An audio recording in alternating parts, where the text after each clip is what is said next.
저는 지난 한 주간을 보내면서 이번 주에 어떤 말씀으로 설교를 해야 될까 고민을 하다가 연말 기도주일의 어떤 명상과 시간을 보내면서 한 제목에 다다르게 되었습니다. 무엇을 버려야 할까라는 제목으로 오늘 말씀을 나누도록 하겠습니다. 먼저 살아가면서 이런 생각을 한번 해봤습니다. 우리가 살아가면서 별다른 노력을 하지 않아도 자연스럽게 그냥 얻게 되는 것들이 있습니다. 나이가 있고요. 주름살이 있고요. 그 다음에 뱃살이 있고요. 그 다음에 고집이라는 게 있습니다. 뭐 이런 것들 외에도 제가 전혀 노력을 하지 않아도 세월과 함께 제가 얻어지게 되는 이런 것들이 있습니다. 그런데 가만히 생각을 해보면 별다른 노력이 없어도 얻게 되는 이런 류의 것들은 우리 삶에 기쁨을 주거나 도움을 주지 않는 경우들이 대부분입니다. 여러분 그렇지 않습니까? 나이가 뭐 들어서 좋기는 하겠지만 되도록이면은 젊은 기분이 좋겠죠. 오늘 언뜻 가만히 보다가 제 알림창을 잃어보니까 제가 35년 전에 침례를 받은 날이 오늘이더라고요. 그래서 이 교회 안에 들어와서 침례를 받은 날이 벌써 35년이 되었다. 그만큼의 시간이 흘렀다는 겁니다. 또한 그뿐만이 아니라 저를 포함한 대부분의 사람들은 필요 없는 것과 사용하지 않는 것과 버려야 하지만 버리지 못하는 것들을 지니고 살아가는 것들이 많습니다.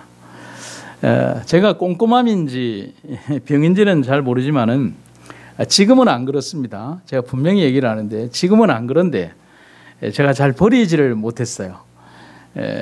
옷이나 그런 것보다도 그런 것은 뭐 제 영역이 아니지만 뭐 컴퓨터 나사나 부품이나 뭐 전선줄이나 컴퓨터 케이블이나 이런 것들은 컴퓨터를 이렇게 제가 해체를 하면 일일이 그것을 부품별로 다 뜯어서 나사별로 모아서 이렇게 해놓습니다. 그래서 뭐 이런 식으로 정리를 이렇게 해놓고 지금은 제가 다 버리고 난 다음에 이제 남겨진 일부의 것들만이 지금 있는 이겁니다. 요거에 한 12배 정도가 있었다라고 생각하시면 됩니다.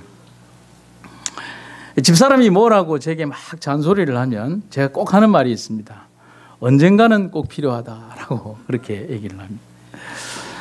이 말이 굉장히 설득력이 있어서 이렇게 언젠가는 꼭 필요하다. 누가 뭘 찾으면 언제든지 일어나서 어디 가서 살 수도 없으니까 제가 이렇게 갖고 있다라고 얘기를 합니다.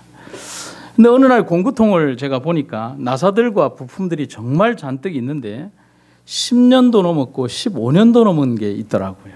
그래서 제가 이걸 얼마나 많이 썼나라고 보니까 그 수천 개의 나사들, 보통 컴퓨터를 뜯으면 30-40개의 나사들이 나오는데 제가 이렇게 교인들 집에 컴퓨터를 버리면 그걸 제가 일일이 분해를 해가지고 이렇게 안에 있는 부품들을 계속 쌓아놓고 뭐 이렇게 하드는 따로 쌓아놓고 케이블은 쌓아놓고 이렇게 묶어놓고 이렇게 쭉 정리를 하다 보니까 그 종류가 웬만한 컴퓨터 수리상가 정도 이렇게 될 정도로 이렇게 많고 전선 케이블도 종류대로 뭐 이렇게 어떤 거는 종류대로 옥외 케이블과 실내 케이블과 뭐 UTP 케이블과 이런 것들이 잔뜩 있었습니다.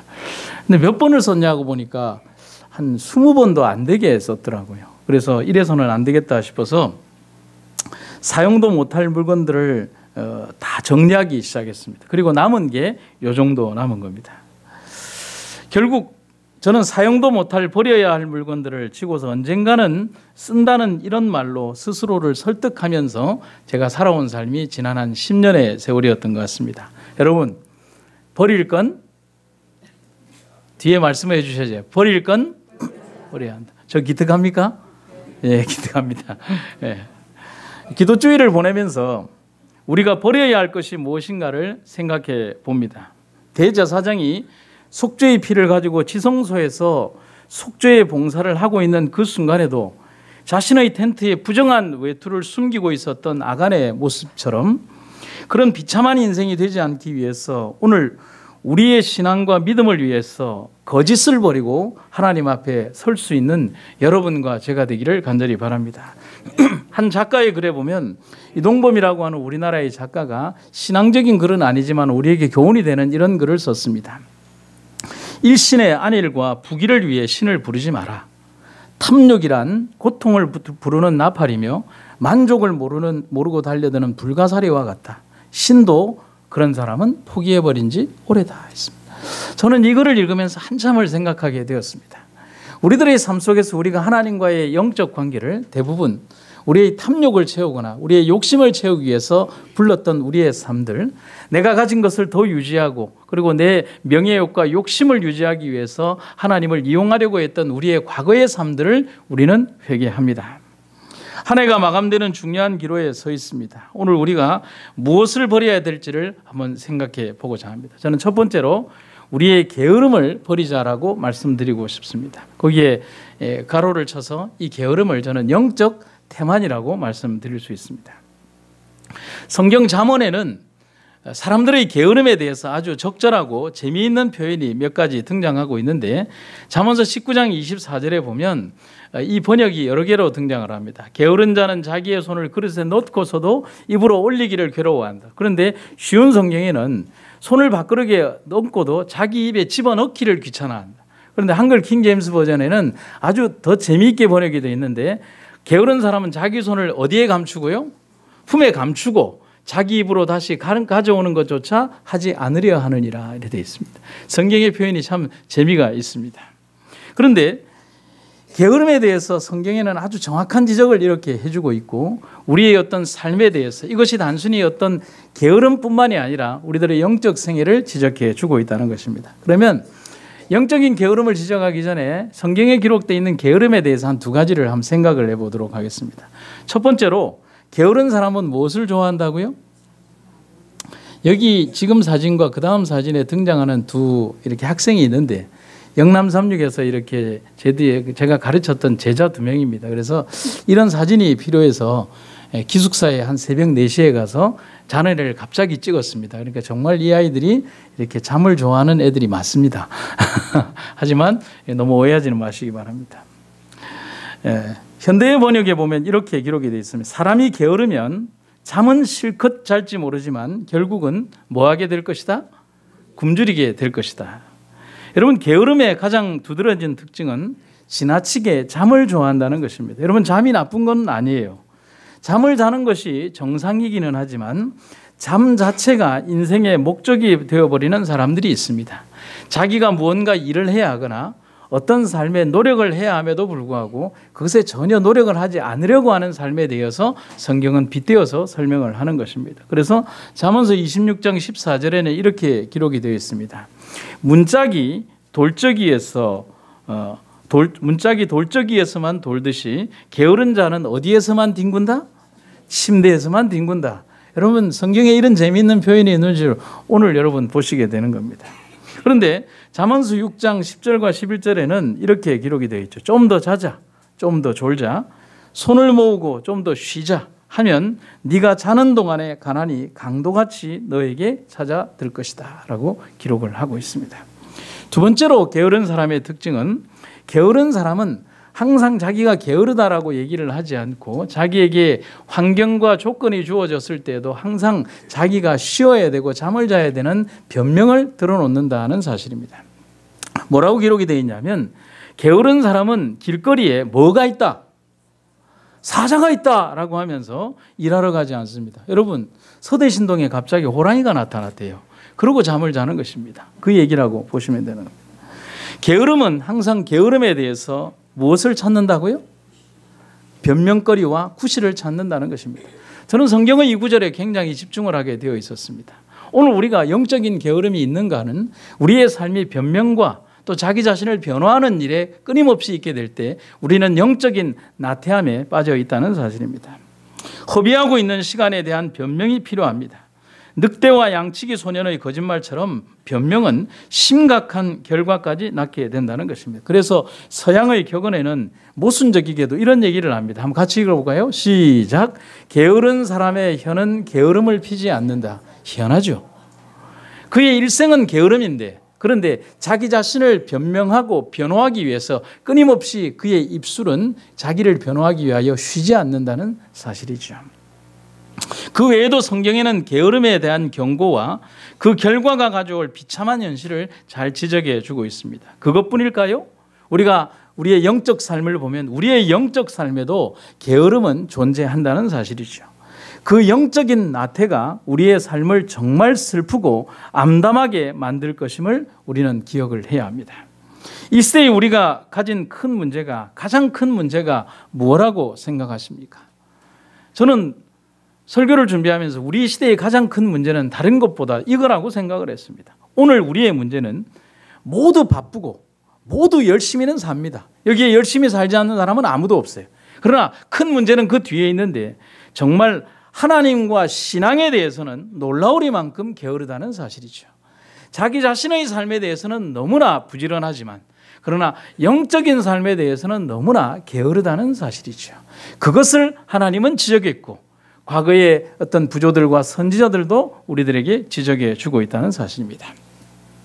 기원전 716년부터 있었던 히스기야 시대도 마찬가지입니다. 히스기야는 유다가 멸망으로 치닫던 시기에 영적 부흥을 이끌었던 왕이 히스기야입니다.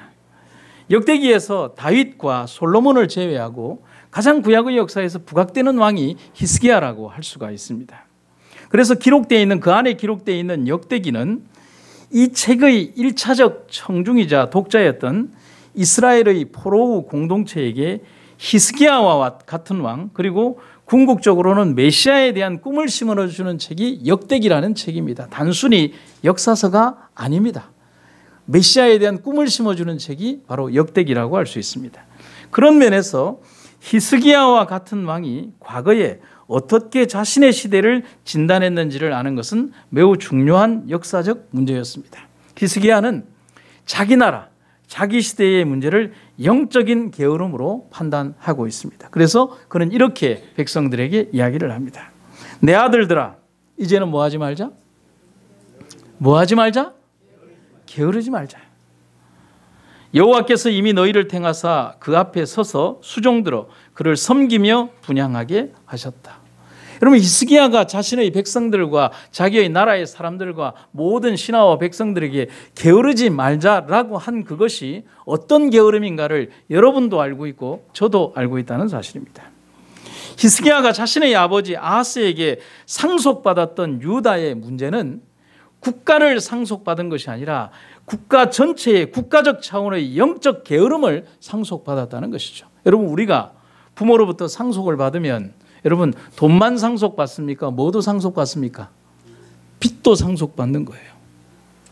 히스기야는 국가를 상속받았는데 정작 보안은 상속받지 못하고 아버지 아하스 때로부터 이어져 왔던 뭐냐면 국가적 전체의 영적인 게으름을 상속받았다는 사실인 것이죠.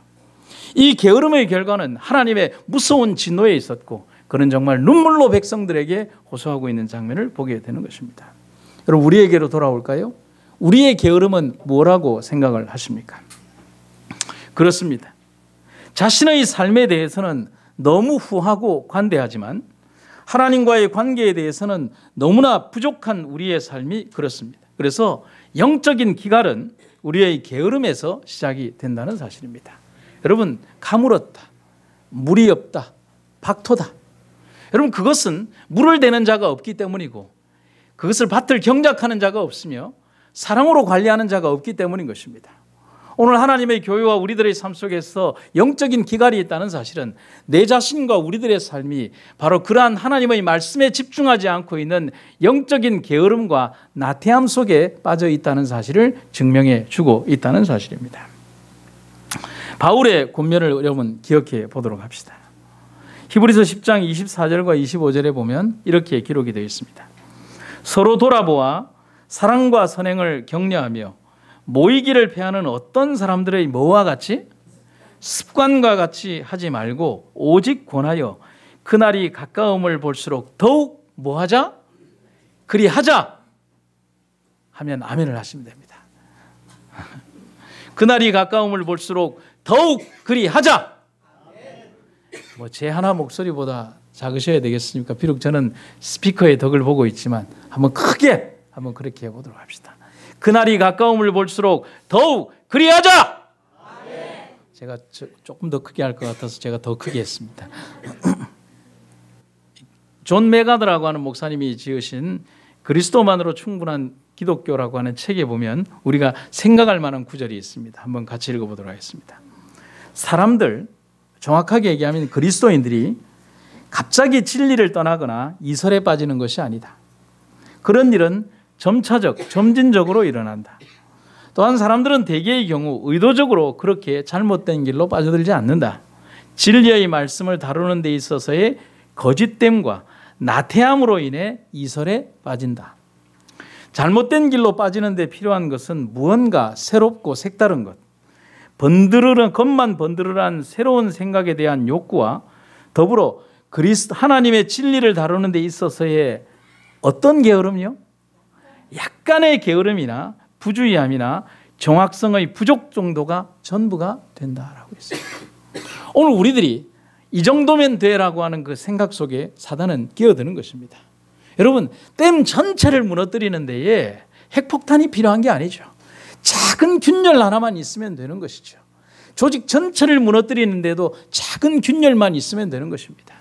서로 간에 사랑의 정신의 조금의 균열만 있으면 포도원 전체를 허무는 데는 작은 여우만이 필요하다라고 얘기를 하고 있는 것입니다. 그래서 저는 여러분에게 이런 처방을 내립니다. 근육을 단련합시다. 여러분, 어떤 근육이요? 제가 자주 드리는 말씀. 어떤 근육이요? 우리 강경 집사님 크게 한번 얘기해 보시죠. 어떤 근육? 영적 근육. 예. 여러분 따라해 보시죠. 어떤 근육이요? 영적 근육을 단련하자는 것입니다. 매일매일 정확한 훈련과 노력이 근육을 만들듯이 영적 근육도 그렇다는 사실인 것입니다. 왜 매일 반복해야 합니까? 왜 매일 똑같은 시간에 기도해야 합니까? 왜 똑같은 시간에 예배를 드리고 반복되는 그 일들을 해야 합니까? 여러분, 우리들의 삶에 어떤 다른 악한 생각이나 우리들을 주장하고자 하는 다른 생각들이 우리를 지배하지 못하도록 우리의 몸을 쳐서 복종하며 하나님의 거룩한 습관 속에 우리를 존재케 하기 위하여 우리의 영적 삶을 단련하는 우리가 되기를 간절히 바라는 것입니다. 그래서 종교개혁자 마르틴 루터는 우리에게 이런 얘기를 합니다. 쉬게 되면 나는 녹슬게 된다 했습니다. 여러분, 기계나 사람이나 어떤 물질적인 것이나 우리의 영적인 것이나 똑같은 원리 속에 있다는 사실이죠. 사용하지 않는 것은 어떻게 된다고요? 녹슬게 되어 있다는 사실이죠. 두 번째는 우리의 나쁜 습관을 버리자는 것입니다. 좀 더 정확하게 얘기를 하면 나쁜 영적 습관을 버리자는 것입니다. 스위스의 철학자 앙리 아미엘의 말에 의하면 습관은 뭐라고요? 생활이 짜낸 천에 불과하다라고 되어 있습니다.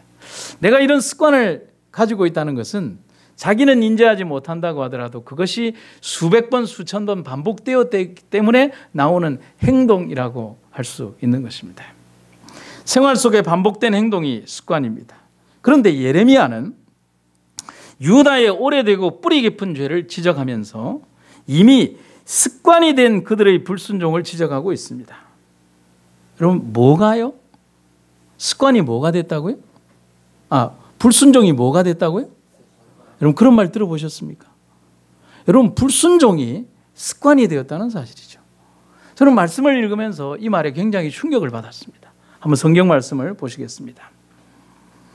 너희가 안전하고 평안할 때 나는 이미 너희에게 계속해서 경고했지만 너희는 내 말을 도무지 들으려 하지 않았다. 너희는 어릴 때부터 그렇게 내게 불순종했는데 그것이 너의 습관이 되었다 했습니다. 여러분, 무서운 말 아닙니까? 여러분, 우리들의 삶의 불순종이 우리들의 삶의 습관이 되어버린 우리들의 모순된 삶을 보는 것입니다. 교육의 문제에 대해서 가장 중요한 것은 반복입니다. 그 반복이 지식이 되고 생활이 되고 습관이 됩니다. 문제는 무엇을 반복하느냐에 따라 좋은 습관과 나쁜 습관으로 나뉠 수 있습니다. 여러분, 그렇지 않습니까? 그래서 이런 말이 있죠. 여러분, 제가 이 말을 드리는데 정말 좋은 말이니까 꼭 기억해 두시기 바랍니다. 따라 하시죠. 습관에 의하여 정복된다. 맞습니까? 이거 제가 꼭 내년 초에 시험 낼 겁니다. 다시 한번요. 습관에 의하여 정복된다. 여러분, 제가 설교를 준비하면서 이렇게 PPT 그림을 준비하면서 정말 이 그림을 찾고 제가 얼마나 기뻤는지 모릅니다. 뭐냐면 계단을 오르고 있는 사람이 하나는 내려오는 계단은 뭐냐면 올드 해빗이라고 해서 오래된 습관, 뭐 좀 우리가 의역을 하면 나쁜 습관이라고 하겠고요. 뉴 해빗은 뭐냐면 새로운 습관, 좋은 습관이라고 할 수 있습니다. 문제는 오래된 습관과 새로운 습관은 항상 뭐 하게 되어 있습니까? 충돌하게 되어 있습니다. 그러면 여러분, 오랜 습관, 나쁜 습관이 우리의 몸에 배어 있는 그것을 고치는 것은 단 한 번의 노력으로 절대 되지 않습니다. 그렇게 반복된 것을 깰 수 있는 유일의 방법은 또 다른 반복을 통하여 구습의 모든 것들을 깨우쳐버리는 새로운 습관을, 옛날의 습관을 덮어버리는 것만이 오직 가능한 방법이라고 하는 사실이죠. 여러분, 오늘 우리들의 삶에서 그러한 영적인 습관을 여러분과 제가 생각하시기를 간절히 바랍니다. 예전에 그런 이야기가 있습니다. 제가 이렇게 재미있는 이야기로 자주 하는 얘기인데, 칠판에 선생님이 글을 쓰시다 보면 잘 글이 보이지 않으니까 옛날에 아이들이 글을 쓰다가 이렇게 선생님 이렇게 모양이나 얼굴 때문에 글을 보이지 않으니까 아이가 너무 답답해서 이래 있다가 한마디 하죠. 쌤요, 그 대가리 좀 비켜주이소. 이렇게. 여러분, 아이의 입에서 불쑥 나온 그 대가리라는 표현은 보통 어떤 것이냐면, 대가리는 사람에게 쓰는 게 아니고, 물론 일부의 경상도 분들이 쓰시는 경우도 있겠지만은, 대가리라는 것은 생선의 머리나 동물의 머리를 얘기할 때 그러는데, 그 아이는 집에서 부모님들에 의해서 이 대가리는 누구 대가리를 닮아서 공부를 못하고, 이 대가리는 오늘 어떻게 했는데 외우지를 못하고 하면서, 그래서 내 대가리도 내 대가리고 엄마의 대가리도 대가리고 아빠의 대가리도 대가리면 선생님의 머리도 대가리지 머리는 아니다라고 생각하고 아이는 죄책감 없이 쓰는 것이죠. 반복된 학습의 결과인 것입니다. 여러분, 잘못된 습관을 고치는 유일의 처방은 올바른 습관을 길들이는 것입니다. 영적 생활에서 우리는 너무 많은 잘못된 습관과 삶을 살아가고 있습니다. 여러분, 고쳐야 합니다. 좀 더 정확하게 얘기를 하면 고치지 않으면 죽습니다. 아멘입니까? 아멘. 다시 한번요. 고쳐야 합니다. 고치지 않으면 죽습니다. 성경은 우리에게 그렇게 명령하고 있습니다. 증언의 말씀을 읽어드리겠습니다. 오랫동안 마음을 세상 만물만을 생각하도록 허용한다면 그 습관적인 생각을 변경시키는 것은 어려운 일이다. 눈으로 보는 것과 귀로 듣는 것이 너무 자주 관심이 그것에만 끌려 흥미를 그곳에 집중시키기 때문이다. 그러나 우리가 하나님이 계시는 도성에 들어가 예수님과 그분의 영광을 바라보려면 이 세상에서 믿음의 눈으로 예수님을 바라보는 습관을 들여야 한다. 그리스도의 말씀과 품성이 자주 우리의 생각과 이야기의 주제가 되어야 하며 매일 일정한 시간을 특별히 이 거룩한 제목들을 경건하게 명상하는 일에 바쳐야 한다라고.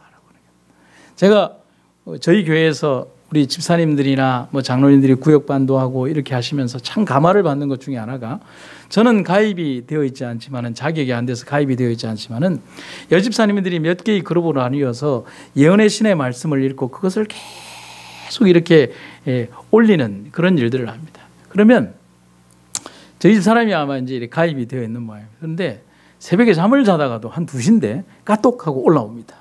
그래서 제가 무슨 일인가 하고 크게 보면 거기에 하나님께서 우리에게 말씀하신 거룩한 능력의 은혜를 따라, 이런 뭐냐면 그들이 받은 은혜를 새벽 2시에 올리는 것입니다. 그러면서 제가 새벽에 잠을 깨웠다라고 하는 그것보다는 뭐냐면 이 사람들이 말씀에 집중하고 있구나라고 하는 것이 큰 감동을 주고, 잠을 자고 있는 제 자신이 너무나 부끄럽게 생각이 들 때가 있는 것입니다. 여러분, 예수님의 생애에 기록된 아름다운 습관을 한번 보시기를 바랍니다. 잘 한번 보세요.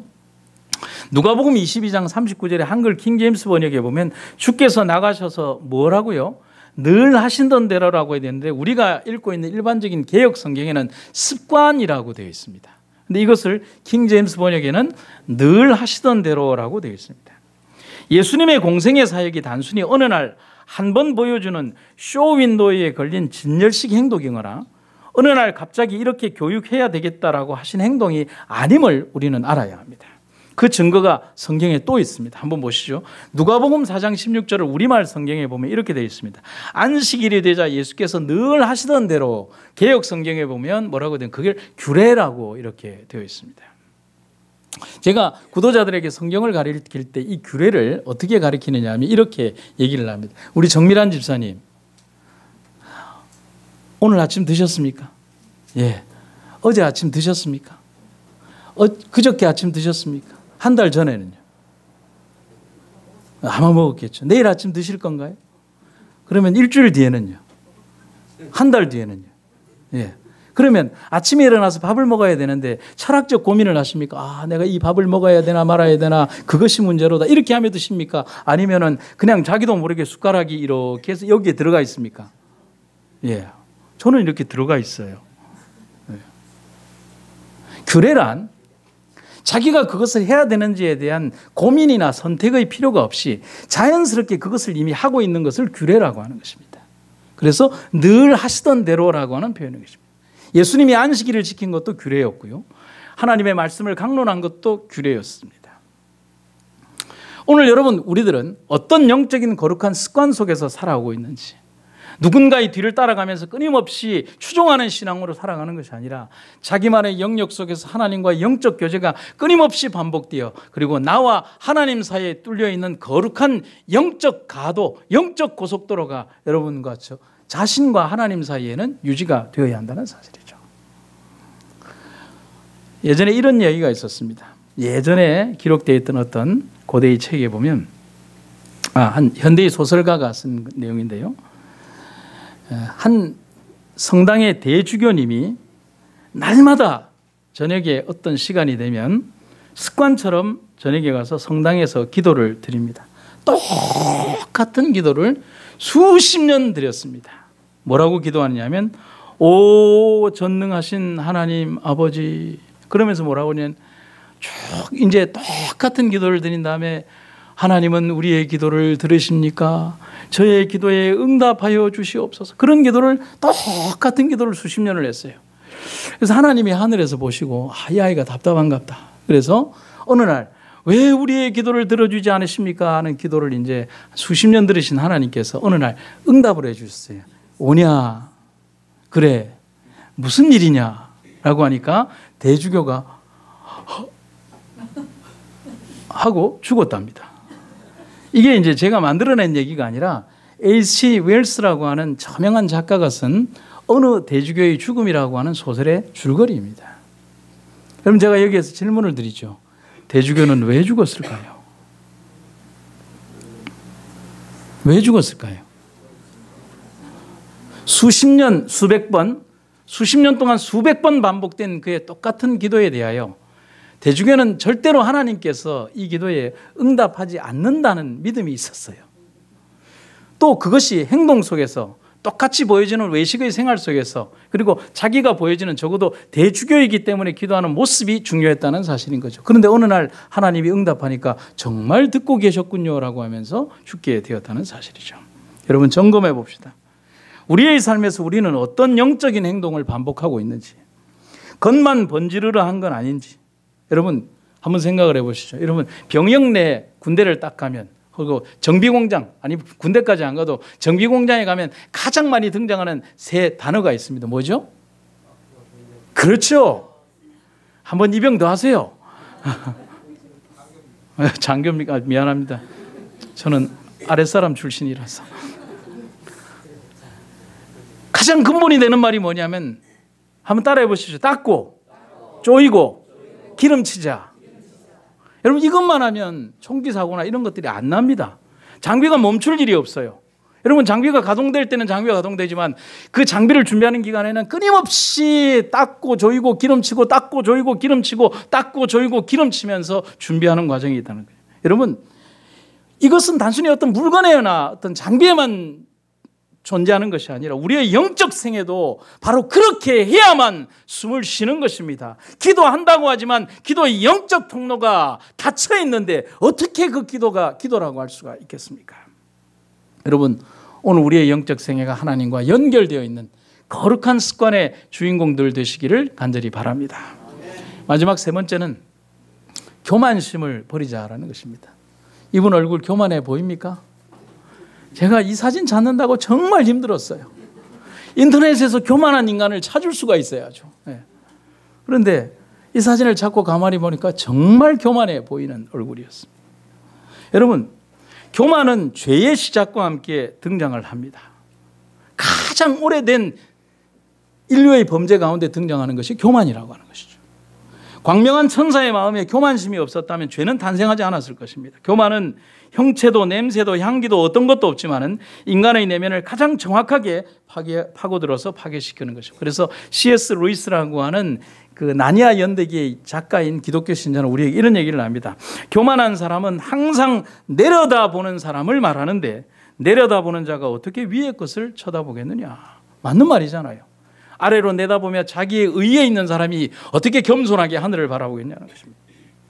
교만은 천국의 속성과 배치되는 것이고 그리스도인을 가장 병들게 하는 질병입니다. 그래서 화인 여사가 우리에게 이런 얘기를 해주고 있습니다. 베드로를 타락하게 만들고 바리새인으로 하나님과 교통하지 못하게 막은 악이 오늘날에도 수많은 사람들을 멸망시키고 있다. 교만과 자부심만큼 하나님께 더 가증스럽고 사람의 심령에 더 위험한 것은 없다. 교만은 모든 죄 중에 가장 절망적이고 가장 고치기 어려운 죄다. 공감합니다. 여러분, 교만이라는 단어를 한번 사전적인 의미를 찾아보면 이렇습니다. 국어사전에 뭐라고 되어 있냐면 잘난 체하고 겸손함이 없고 건방지다. 여러분, 설명 자체도 교만해 보입니다. 그렇잖아요. 세 단어가 중복되고 있어요. 잘난 체하고 겸손하고 겸손함이 없고 건방집니다. 히브리어로는 가바우라고 하는데 자기를 높인다라는 뜻입니다. 헬라어로는 알라조네이아라고 하는데 우쭐댄다는 표현입니다. 여러분, 이 모든 정신의 생각이 교만이라고 하는 사실이죠. 그래서 어떤 분의 글에 의하면 이 교만에 대해서 이렇게 하나의 일가를 해놓은 이 표현이 있습니다. 제가 읽어드리죠. 교만은 누가 쓴 글인지는 모르겠습니다. 교만은 불합리한 자기 존중이며, 여러분 무슨 뜻인지 아시겠습니까? 합리적이지 않은 자기만을 존중하는 자기 존중이고 병적인 자기애라고 할 수 있다. 그래서 교만한 사람은 다른 사람을 함부로 정죄하고 남의 이야기를 듣지 않고 자기 주장만 하고 자기 뜻이 수용되지 않으면 쉽게 분노한다. 그래서 교만한 사람이 독선적이고 분노심이 많은 경우가 바로 그런 이유 때문이라는 사실인 것입니다. 여러분, 그래서 과거에 이제 우리 교리와는 맞지 않지만은 단테의 신곡이라는 그 안에 보면 연옥의 교리를 설명을 하면서 교만과 오만의 죄를 지은 사람들의 벌이 뭔 줄 아십니까? 여기 그림이 등장을 하는데요. 교만과 오만의 죄를 지은 사람들이 연옥에서 받는 벌이 큰 돌을 짊어지고 꾸부정한 상태로 끝도 없이 걷게 만드는 것이 교만한 사람의 형벌이라고 합니다. 그 이유는 너무 교만했기 때문에 그 돌을 무겁게 짊어지고 땅만 보고 걷게 만드는 형벌이라는 사실인 것이죠. 이 세상에서 사는 동안 남을 깔보고 자기 자신을 높였기 때문에 사는 삶을 지적해 주고 있다는 사실입니다. 여러분, 그리스도 안에서 주께서 우리에게 보여주신 가장 겸손한 그 생애의 모본을 여러분과 제가 잊지 마시게 되기를 간절히 바랍니다. 제가 설교를 준비하다가 보니까 윤리신학자였던 라인홀드 니버라고 하는 분이 우리에게 이런 공부를 가르쳐 주셨어요. 인간에게 있는 교만을 4가지로 분석을 했는데 짧게 한번 좀 읽어드리도록 하겠습니다. 교만의 종류가 4가지가 있는데 굉장히 공감이 갔어요. 첫 번째는 권력적 교만이라고 하는 것입니다. 자기 자신이 낮을 때는 뭐하지만요? 겸손해요. 하지만 위치가 높아지면 높아질수록 다른 사람을 무시하는 교만. 보통 이제 평범한 사람으로 있다가 높은 위치에 가게 되면 그런 사람이잖아요. 뭐 이런 얘기를 해서 죄송하지만은 다 그런 분들은 아닌데, 예전에 저희 옆집에 살았던 어떤 정치인, 이제 시의원이 되셨던 어떤 정치인은 저에게 선거 전에 저에게 올 때는 100도로 절을 하더니만은 선거 끝나고 붙고 나신 이후에는 저를 보면서 뭐 이렇게 인사를 하시더라고요. 그런 어떤 한 형태를 볼 수가 있어요. 정치인들 전부 다 그렇다는 게 아닙니다. 둘째는 지적인 교만입니다. 모를 때는 모르기 때문에 겸손할 수 있지만은 알게 되면 모르는 사람을 무시하게 되고 자기만 똑똑한 줄로 알게 됩니다. 여러분, 이게 그리스도인들 사이에 많습니다. 세 번째는 도덕적 교만입니다. 자기 자신이 부도덕할 때야 별 수 없이 조용히 지내지만 조금이라도 도덕적으로 내세울 것이 있으면 다른 사람들을 부도덕하게 보고 자신을 높게 평가하는 것입니다. 이것도 그리스도인들 속에 많습니다. 네 번째는 영적 교만입니다. 자신의 신앙적 행위라든지 기도, 성경 읽기, 봉사 등이 다른 사람과 비교해서 조금이라도 나은 점이 있으면 그걸 자랑하지 않고는 견딜 수 없을 뿐만 아니라 자기만큼 따라오지 못하는 사람들을 무시하고 형편없이 보는 경우를 영적 교만이라고 합니다. 우리들이 아주 쉽게 빠지는 교만 중에 하나라고 할 수 있습니다. 두 옷걸이의 대화를 좀 말씀을 드리죠. 세탁소에 갓 들어온 옷걸이한테, 새 옷걸이한테 고참 옷걸이가 이렇게 얘기를 합니다. 야, 너 옷걸이야. 너 옷걸이라는 거 잊지 마라. 그러니까 신참 옷걸이가 나 옷걸이 맞아요. 근데 왜 기분 나쁘게 자꾸 옷걸이라고 합니까? 라고 얘기를 하니까 고참 옷걸이가 이런 얘기를 합니다. 잠깐씩 입혀지는 옷이 자기 신분인 양 교만해지는 그 옷걸이들을 내가 너무 많이 봐서 염려돼서 그런다. 여러분, 이 이야기에 상당한 깊은 철학이 있습니다. 여러분, 우리가 의롭다라고 생각하십니까? 아니죠. 의롭다고 칭해 주시는 것이죠. 그래서 칭의인 것입니다. 우리가 정말 의로운 옷을 입고 있다고 생각하십니까? 아니죠. 우리의 의로움을 덮어주시기 때문에 덮어주시는 의라고 하는 것입니다. 여러분, 칭의와 성화라고 하는 개념이 그렇게 어려운 게 아니에요. 우리는 더러워요. 그것을 가리워주고 덮어주신다는 개념이잖아요. 우리는 너무도 착각하며 살아갈 때가 많습니다. 이 모든 일을 이룩한 존재가 자기라고 말합니다. 가치 없고 쓸모없는 우리를 택하셔서 존귀한 자로 만드신 이가 있음을 잊어버린 채 인간은 교만에 취해 자기가 죽어가는지도 모른 채 죽음의 길로 걸어가고 있다는 사실입니다. 증언에 있는 말씀을 하나 짧게 읽어드리겠습니다. 하나님 외에는 누구도, 그 어느 누구도 인간의 마음속의 교만을 정복할 수 없다. 여러분, 그 다음에 하나 더 볼까요? 교만은 어디에 못 박고? 십자가에 못 박고 심령은 귀중한 그리스도의 의의 옷으로 입히라. 아멘입니까? 자아가 십자가에 못 박히면 그 민감성이나 교만도 죽게 된다. 그때까지 그대는 그리스도인이 아니다. 그리스도인이 되는 것은 그리스도와 같이 되는 것이다. 오늘 본문의 성경 말씀은 골로새 3장 8절에서 바울은 많은 것들을 기록을 하면서 이 모든 것을 벗어버리라 라고, 제거하라고 말하고 있습니다. 그 모든 것 속에 버려야 할 더러운 죄들이 있다는 사실입니다. 여러분, 아무리 아름다워도 세상은 우리에게 영생과 구원을 가져다 주지 않습니다. 잊지 말아야 합니다. 우리가 오직 주님만 바라보는 여러분과 제가 되기를 간절히 바랍니다. 제가 짧은 이야기를 하나 들려드리고 말씀 마치겠습니다. 1800년대에 독일의 트리에라고 하는 한 지방에 자기 아버지에 대해서 자랑스러운 긍지와 자부심을 가진 유대인 소년이 살고 있었습니다. 물론 이 가족은 유대인 가족이었습니다.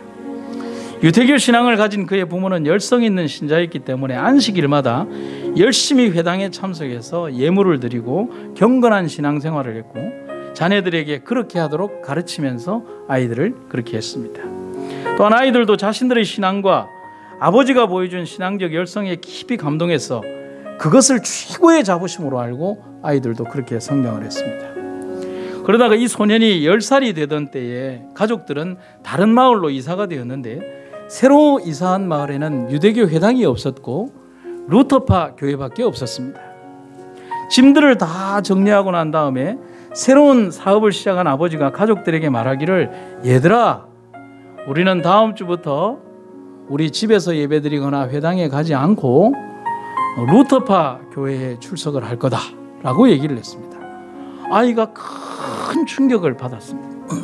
보통 유대인들은 회당이 없으면 자기 집을 작은 회당으로 꾸미고 거기에서 예배를 드리는데 안식일도 아닌 일요일에 예배를 드리러 루터파 교회에 가겠다는 것입니다.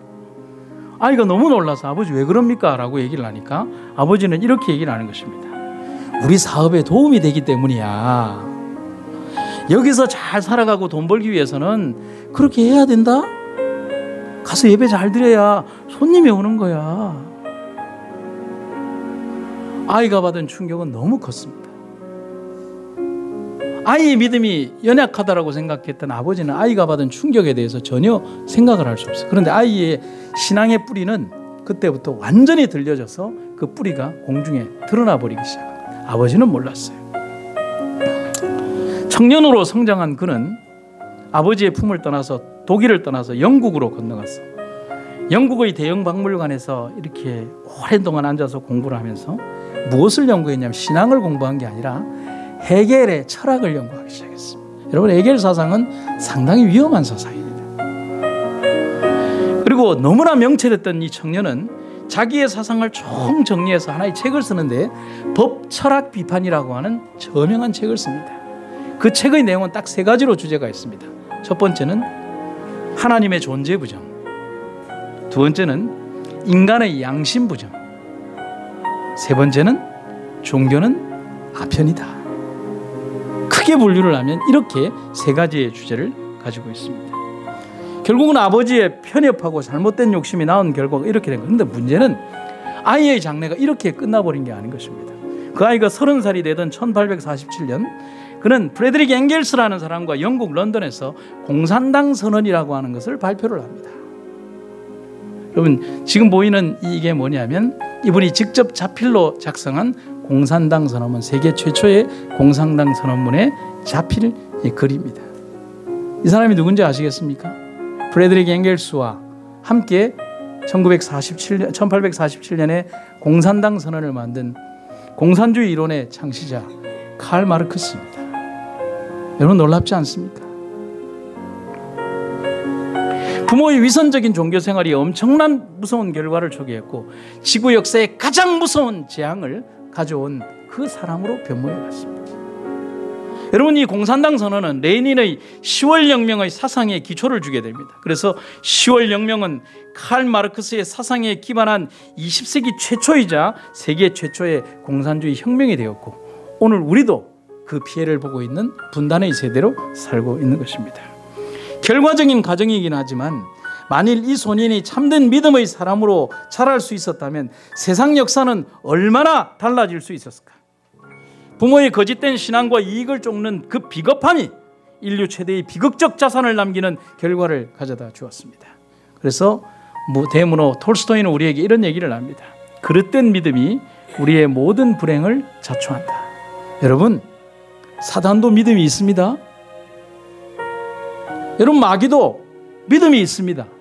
믿음의 종류가 우리와 다를 뿐이지요. 오늘 여러분과 우리들이 어떤 믿음을 가지고 있는지에 대해서 잘 알 필요가 있습니다. 버리지 않으면 얻을 수 없죠. 세상과 천국을 동시에 사랑할 수도 없습니다. 이 땅의 것과 하늘의 것을 동시에 사랑할 수도 없습니다.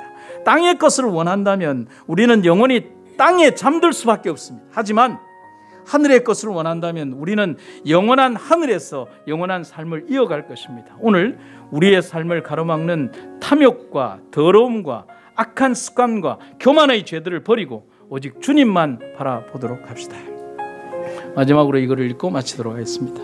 악한 천사들이 그대들의 주의를 배회하면서 그대의 귀에 속삭이고 거짓된 꿈을 가지고 그대를 찾아온다. 그대는 그들의 말을 듣고 기뻐한다. 아, 그리스도를 위하여, 그대 자신의 영혼을 위하여 그대가 하나님의 성령을 완전히 근심시켜 그대에게서 떠나가도록 만들기 전에 이 무서운 영향에서 벗어나도록 하라. 나는 주님의 이름으로 그대에게 각성하기를 호소하는 바이다. 사단이 그대에게 던진 무서운 기만을 깨뜨려 버려라. 영생을 굳게 붙잡으라. 마귀를 대적하라. 오늘 우리들의 삶이 주님 안에서 결정되는 삶이 되기를 주의 이름으로 축원합니다.